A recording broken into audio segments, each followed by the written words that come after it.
For LMUWrestlePlayers.com, I'm Scott Rowland, joined by head men's volleyball coach John Cash. Coach, last Saturday we saw your team get to come back here to Mary Mars Gym for the first time in a while, and took care of business against first-year Queens program, hit well over 400 in that match. What did you see from your team that night?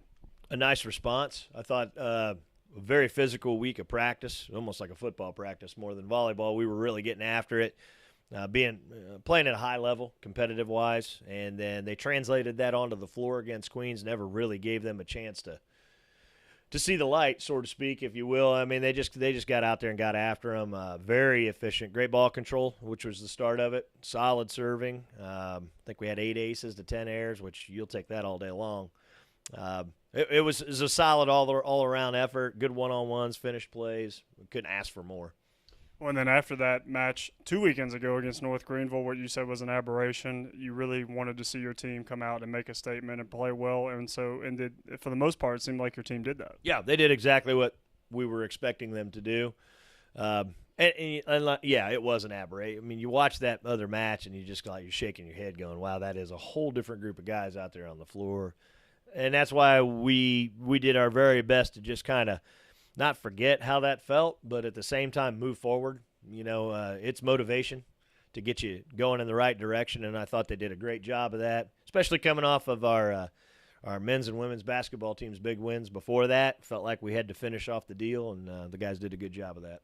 Well, and you did have a lot of rest over the last couple of weeks, but now this weekend you take one of the tougher road trips you can probably take in men's volleyball in the nation. You go to Lewis and then Loyola. So how's the team kind of prepared for that trip? Well, ask Ohio State how tough that trip is. You know, they hadn't lost a conference match in, I forget, was it 23 or 33 matches, and they go up there and get swept by both teams. And they're two-time defending national champions. So you have a pretty good idea of what we're stepping into. Big size, a lot of athletic ability. 2 storied programs. They're always there. They've won national championships.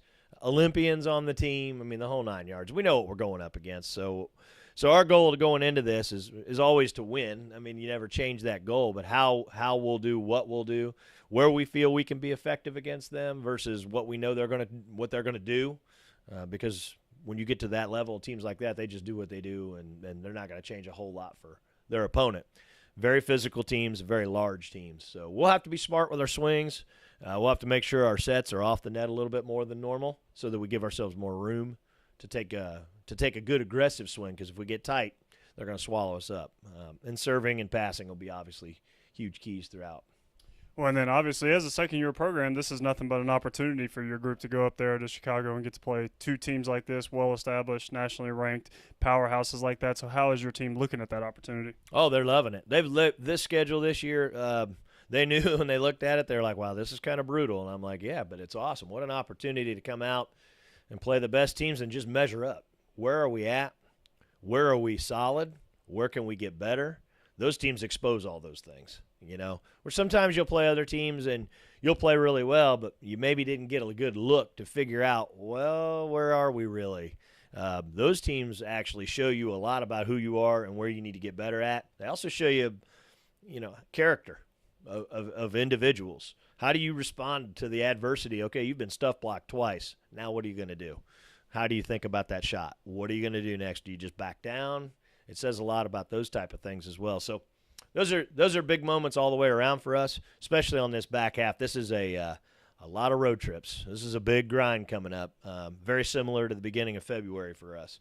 So it'll be a task and a chore, but definitely one we're excited about. Well, and 2 primetime matchups, both start at 7 o'clock Central Time, 8 o'clock Eastern Time. What is it going to take for your team to be prepared when they tee it up and that first serve goes up to have a chance to pull off the upsets? Mental preparation is always first. They have a pretty good idea of what's coming at them as far as the opponents are concerned. They've seen them on video, scout, all that stuff, so they have a pretty good idea of those things. The other side of it is knowing where we can score, knowing where we can actually roll up some points and doing some things like that and doing it. That's the key in everything. No matter what the sport is, you know what a team's weakness is. Can you expose it? Can you do that? Can you actually execute against that? If we can, we'll have some success and do some good things. And if we can't, it's going to be a long weekend. Well, the weekend gets going at 8 o'clock on Friday at Lewis and then 8 o'clock on Saturday at Loyola. That one will be on ESPN3, so an exciting opportunity for the team. Absolutely. For John Cash, I'm Scott Rowland, and this is LMURailsplitters.com.